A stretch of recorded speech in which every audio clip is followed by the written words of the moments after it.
Hey everyone, I'm Annie Hedgepeth, co-founder of PeopleWork, and this is the series where I read you my blog posts. This one is called How AI is Driving Us Back to Human Connection at Work.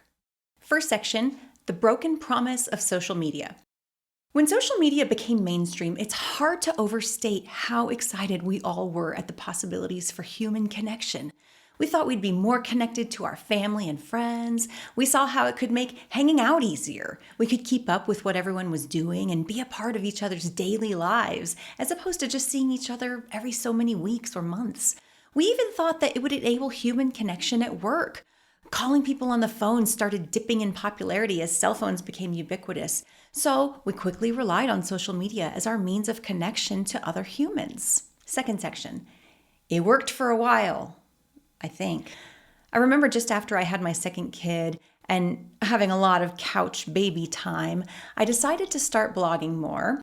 I ended up moving my blog from MySpace to a WordPress site and started posting the links on Facebook. All of a sudden, people were actually reading what I wrote. I got a lot of encouragement from family and friends that I hadn't heard from in a really long time, and I started connecting with other bloggers from around the country. Some of those early posts were, yes, cringeworthy, but it was so cool. It felt like a form of connection. And then there were photos. In the way back times, people made film slideshows of their vacations and regaled their dinner party guests with their vacation stories. And shortly after that, we simply made photo albums to thumb through.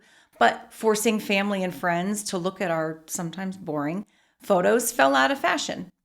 But then came social media, and forcing family and friends to look at your photos was cool again. People started taking way better pictures, and being able to look at them from your computer or phone was a much more enjoyable experience as opposed to the owner watching your facial expressions as you look at them from their living room. It was so cool that several companies sprang up just for sharing photos. When social media jumped the shark. But unless you've been living under a rock for the past several years, you'll know that the value of social media, at least in many of our lives, is slowly reaching its expiration.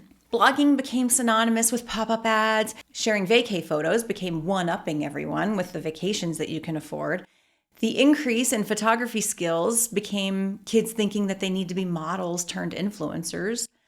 As Jonathan Haidt reminds us in The Anxious Generation, kids that grew up with social media and smartphones are anxious and depressed and have forgotten how to play. I would argue that their parents have not escaped that same fate either. If you haven't watched Scott Hanselman's TEDx talk on how technology broke its promise to us, please do. I'll put the link below. Scott, a VP at Microsoft, argues that technology promised us connection, creativity, and convenience, and didn't ultimately deliver. We're seeing those effects today. To watch someone who loves technology as much as he does express his feeling of betrayal is really quite touching. After 20 years of social media, it's time to connect again. AI is obviously pretty mainstream now, and it's kind of surprising to me that it looks like AI is driving human connection. But could that be right? I would imagine that the percentage of posts that are AI generated is pretty darn high, and I get it. It saves a ton of time and cognitive drain. You give it a prompt and it knows the right ordering of words to get the type of reaction that you're looking for. You dump in a spaghetti ordered stream of consciousness draft and it spits out a 3-topic ordered essay in whatever tone you tell it to write in. Pretty nice. Here's my AI fail and the rise of AI slop. I tried to use AI for a social media post once myself, and at first I was super impressed. It had a professional tone and added some points that I hadn't even thought of. A few days later, however, I reevaluated it, and it actually missed the mark. Those points that I hadn't even thought of were actually not even supporting my main message. I ended up feeling very cringy about it and just took it down entirely. This mass adoption of AI-generated content has even birthed the term AI slop. It has been used so much that its value is beginning to be diminished. It has made me take stock of how I use AI in my own content. Ever since that week when I experimented with AI-generated content, I decided that I would only use AI for helping me to think through different aspects of a topic or helping me to proof content, but I would never have AI write my content entirely. I myself don't want to waste my time scrolling through AI slop, so I don't want to subject you to that either. Connection is key. AI, the catalyst. A catalyst is a substance that increases the rate of chemical reaction without itself undergoing any permanent chemical change. So how can AI be driving human connection if we have this massive amount of AI-generated content? Well, it's actually exposing social media designs for what they are when you take them to the extreme.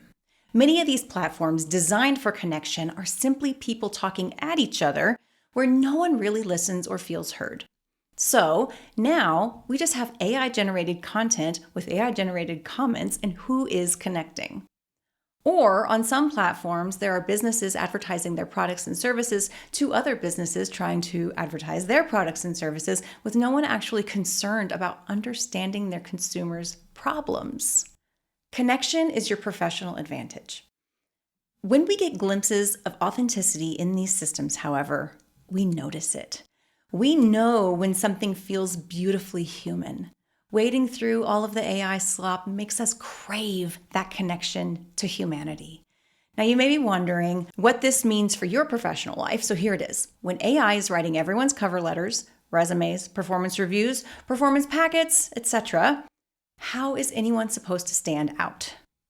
Well, the same principle applies here. We know when something feels beautifully human. Embrace the pullback to connection. Seeking out human connection in your professional life will make you more valuable in the marketplace, in your social life, and to yourself.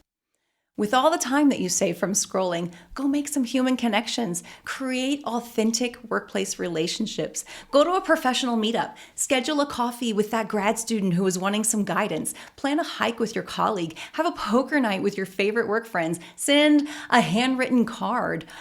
I really wonder what would happen if people started sending paper resumes and cover letters again. Amazing. These human connections have benefits to your career and your life that social media cannot offer.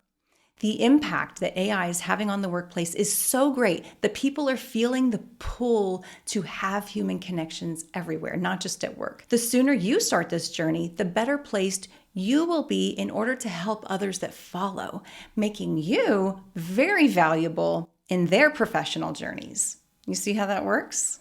I hope you enjoyed that. Stay tuned for more blog posts in spoken form. Bye.